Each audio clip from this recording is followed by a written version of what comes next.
चीकू की खेती वरदान साबित हो रही है। एक पौधे के 80 से 200 किलो फल आ रहे हैं। इंटरक्रॉपिंग पद्धति से किसान इन पौधों के बीच अन्य मौसम आधारित फसलें भी ले रहे हैं। यहां पर काली पत्ती और क्रिकेट जैसी अच्छी किस्मों को उगाया गया है। कृषि वैज्ञानिकों और अधिकारियों ने बताया कि चीकू में मिठास के साथ पौष्टिकता का खजाना भरा है। इस दौरान जन टीवी ने पूर्व कृषि मंत्री प्रभुलाल सैनी से खास बातचीत की, वो आपको सुनाते हैं।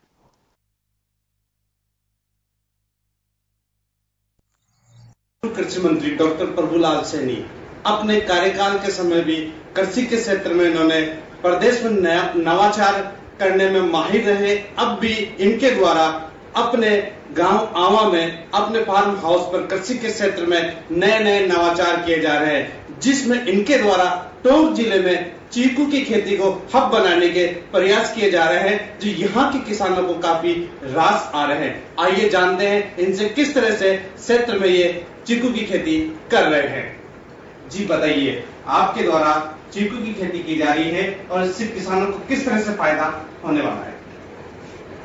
टोंक जिले में चीकू की खेती को बढ़ावा देने के लिए यहाँ की जलवायु, पानी और यहाँ की मिट्टी जिस प्रकार का सपोर्ट पौधे को करती है, वो मैं किसान बनकर मैंने अपनी ही जमीन पर मंत्री काल के दौरान शुरू किया था, लेकिन अभी पिछले 1.5 वर्षों से मैं लगातार उन पेड़ों से जुड़ा हुआ हूँ।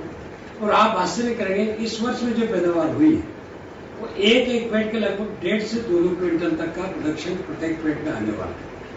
चीकू की खेती वैसे मैक्सिको में सबसे ज्यादा की जाती है। मैक्सिको के बाद यदि हम देखें तो दक्षिणी भारत में भी खासतौर से गुजरात है, महाराष्ट्र है, इन राज्यों में भी चीकू की खेती होती है।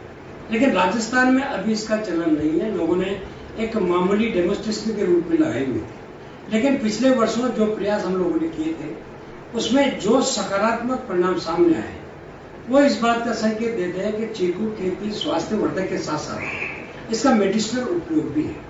और मेडिसिनल उपयोग होने से यदि हम डायबिटीज के पेशेंट को छोड़ दें तो बाकी सारे ऐसे पेशेंट हैं इसके खाने से, चाहे वो आंतों की बीमारी हो या पाइल्स की बीमारी हो या डिप्रेशन की बीमारी हो, अनिद्रा की बीमारी हो या दांतों की कैविटी का सवाल हो, चाहे कैंसर हो, इन सारे के सारे बीमारियों में चीकू के खाने से एंटीऑक्सीडेंट भी मिलते हैं और ऐसी प्रॉपर्टीज खासतौर से चीकू में मिलती है जिसको आप देखेंगे कि एंटीवायरल है। किसी भी प्रकार का वायरस, आपने देखा होगा कि कोविड-19 चल रहा है, ये भी एक वायरस है, लेकिन इसके अंतर्गत भी जो पाया गया है एंटीवायरस है। किसी भी प्रकार के वायरस को प्रतिरोधक क्षमता बढ़ाने के लिए चीकू बहुत आवश्यक बन जाता है।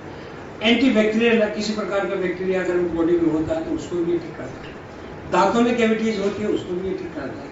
आंतों की बीमारी को ठीक करता है। तो कई महत्वपूर्ण ऐसी बीमारियां जो चीकू के खाने से ठीक हो जाए। इसमें सबसे बड़ी बात है कि इसमें फैट नहीं है, फैट लेस है बिल्कुल नहीं। एक आमदनी बढ़ाने के लिए बहुत आवश्यक है। चीकू की खेती को लेकर आप कृषि विभाग से किस तरह की रखते हैं अपेक्षाएं? देखिए, मैं समझता हूं कि कम पानी, कम लागत, अधिक उत्पादन और इसके साथ में क्वालिटी प्रोडक्शन।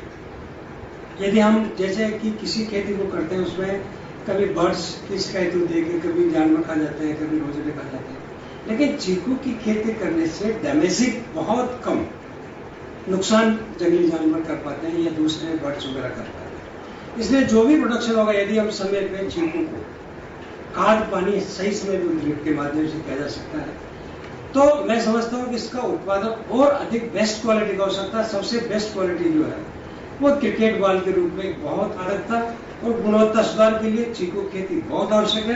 किसान अपनी आमदनी को दुगनी करने में निस्संदेह यदि इसकी शुरुआत करता है तो उसको सफलता मिलेगी। तो ये थे डॉक्टर प्रभुलाल सैनी, जो अपने कार्यकाल के बाद भी कृषि के क्षेत्र में नवाचार करने के लिए लगे हुए हैं।